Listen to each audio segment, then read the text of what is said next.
Office से लौटते हुए अमन थक चुका था। दिन भर की मीटिंग्स, फाइलों का अंबार और सहकर्मियों की शिकायतें उसके दिमाग में गूंज रही थी। जैसे ही उसने घर का दरवाजा खोला, मोबाइल स्क्रीन टेबल पर चमका और नाम लिखा था सृष्टि। अमन का दिल धड़क गया। उसके शरीर में गुस्सा और हैरानी एक साथ उमड़ पड़े। सृष्टि वही तलाकशुदा पत्नी जिसने उसे छोड़ दिया था। उसने फोन उठाया और बोला, क्या चाहिए? सृष्टि की आवाज शांत थी, लेकिन उसमें गंभीरता थी। सृष्टि ने कहा, आप मुझसे मिलने आओ, मुझे सिर्फ तुम्हें अपनी आंखों से दिखाना है।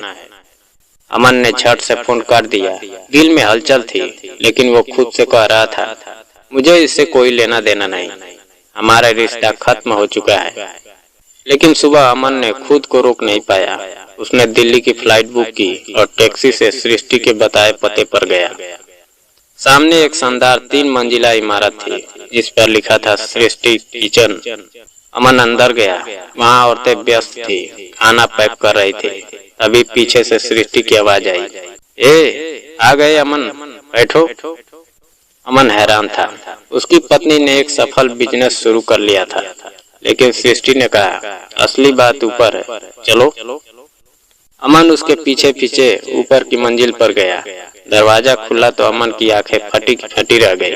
बिस्तर पर उसकी माँ जानकी जी लेटी थी। उनका चेहरा पीला, आंखें धसी हुई थी। माँ, आप यहाँ? अमन कांपते हुए बोला।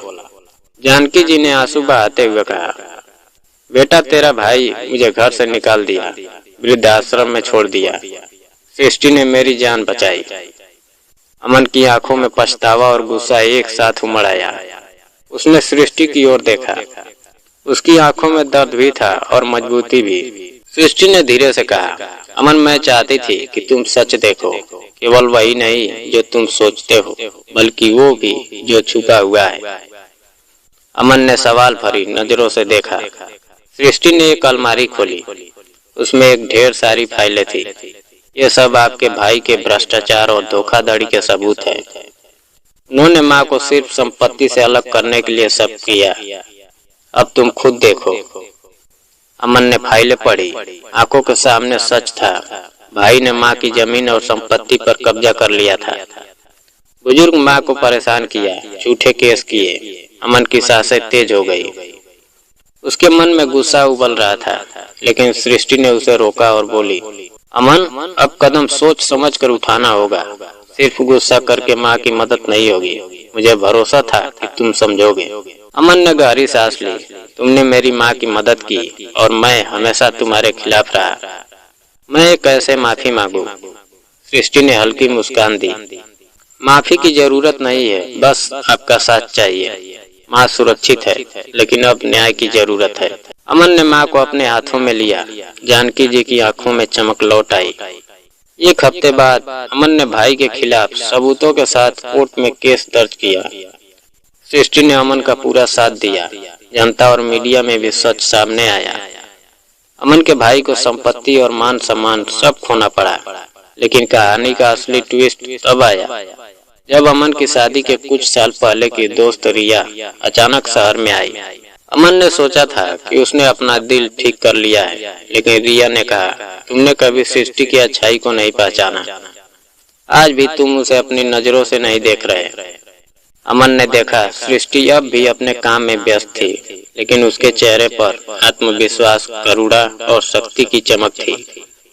और फिर वह दिन आया। अमन के परिवार में बड़ी शादी की तैयारियां चल रही थी। अमन के छोटे भाई की शादी थी, लेकिन मंडप पर अचानक सृष्टि प्रकट हुई, दुल्हन बनकर। सभी हैरान थे। अमन का परिवार जो सृष्टि के खिलाफ था, वह खड़ा था। सृष्टि ने कहा, मैं आई हूँ यह दिखाने के लिए कि तुम असली शक्ति, करुणा और सच्चाई में है। जो तुमने सोचा उससे अलग आज मैं बताना चाहती हूँ कि कोई भी रिश्ता सिर्फ टाइटल से नहीं निभाया जाता। रिश्ता चलता है तो सम्मान, प्यार और समझदारी से। अमन, तुम्हें यह दिखाने के लिए मैं यहाँ हूँ। मंडप में सृष्टि की बात सुनकर सब शांत हो गए। सबको एहसास हुआ कि सृष्टि ने न केवल अमन की मां को बचाया, बल्कि परिवार में न्याय और सच्चाई की मिसाल भी कायम की। अमन ने दिल से सिर झुका दिया। उसके मन में पछतावा और गर्व एक साथ थे। उसने सोचा, सृष्टि, तुमने मुझे सिखाया कि प्यार सिर्फ एहसास नहीं, जिम्मेदारी भी है। शादी के मंडप में वह दिन एक सबक बन गया। सच्चा प्यार और सच्चाई कभी समय के साथ नहीं मरती और सम्मान हमेशा जीतता है। जीवन में झूठ, घमंड और लालच हर किसी को धोखा दे सकते हैं, लेकिन सच्चाई और करुणा की शक्ति हमेशा बढ़ती है। रिश्ते सिर्फ शब्दों से नहीं, कर्म और समझदारी से निभाए जाते हैं। दोस्तों, अगर कहानी पसंद आई हो तो वीडियो को लाइक और चैनल को सब्सक्राइब करें। जय हिंद।